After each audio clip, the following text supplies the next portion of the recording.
The only people who don't want to disclose the truth are people with something to hide.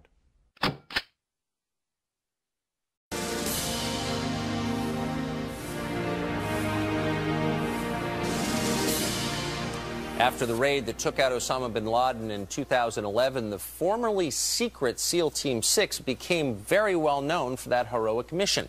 Sadly, tragically, just 3 months later, a helicopter carrying 17 SEAL members and 13 other American troops was taken down in Afghanistan. Everyone was killed. Last week, family members asked the administration for answers. The U.S. government and many high-ranking military people own more credit for the shoot-down than the Taliban. Because pre-assault fire damages our efforts to win the hearts and minds of our enemy. So in other words, the hearts and minds of our enemy are more valuable to this government than my son's blood. Karen and Billy Vaughn, parents of SEAL Team 6 member Aaron Vaughn, who was killed in that 2011 mission, join us now. Mr. and Mrs. Vaughn, first I want to thank you for all your son did to protect us and our country and tell you that we are heartbroken. We are grieving with you at his loss, especially on this Mother's Day. I'm really, really sorry about that. Thank you. Thank you very much. You are saying that the investigation into this is not complete, that you cannot get answers about what exactly happened and why. Tell us. Okay, Tucker, I'd like to say first, this is completely past anything that we've said, different from it. Yesterday afternoon, another father, John Brainerd, asked me to speak this morning on behalf of him and his family about the death of his son, Captain John Randall Brainerd III, who was shot down in Afghanistan in a helicopter crash. And he too is waiting on the truth from the U.S. government. They have told him that they will come forward with the truth, but at this point he is still waiting.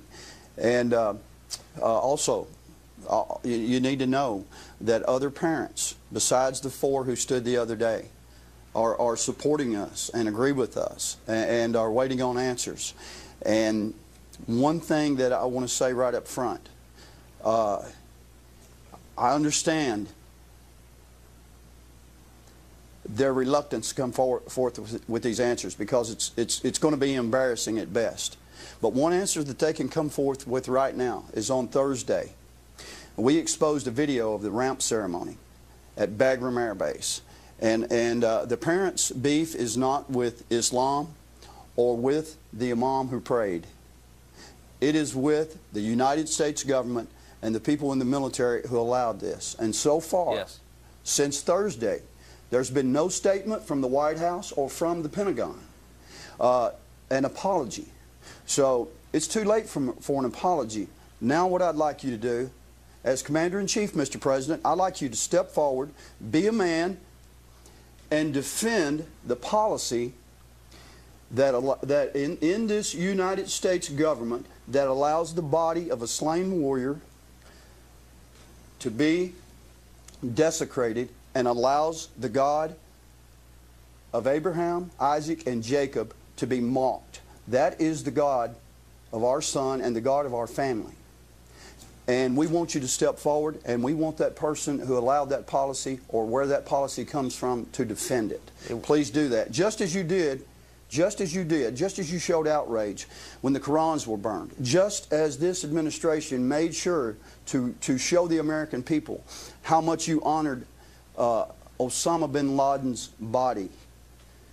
Tell us why you didn't do the same for slain American warriors, Mr. President. Now, Tucker, I'm sorry I got off on that. Now, back to your question. Well, it would be interesting to know why an imam was there in the first place. Now, you say that in the aftermath of the apprehension and death of Osama bin Laden, SEAL Team 6, whose very existence was supposed to be classified, was dramatically publicized by this administration. The Obama people felt it was to their political advantage to talk up SEAL Team 6, and you believe this put your son and his comrades at mortal risk.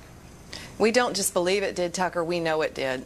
Aaron actually called me within 24 hours of Joe Biden outing the Navy SEALs and said, "Mom, listen, you need to wipe your social media clean. I mean, get everything off of it." His voice was very nervous. I said, "Absolutely, son. What's going on?" And he said, Mom, listen, there's chatter, and all of our lives are in danger, including yours.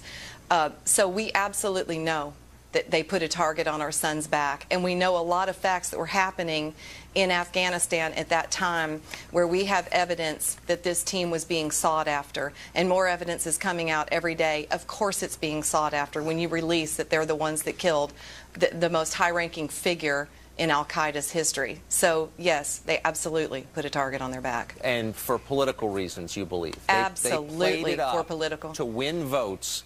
And is it your understanding that other members of SEAL Team 6 were as outraged and as afraid of the ramifications of this publicity?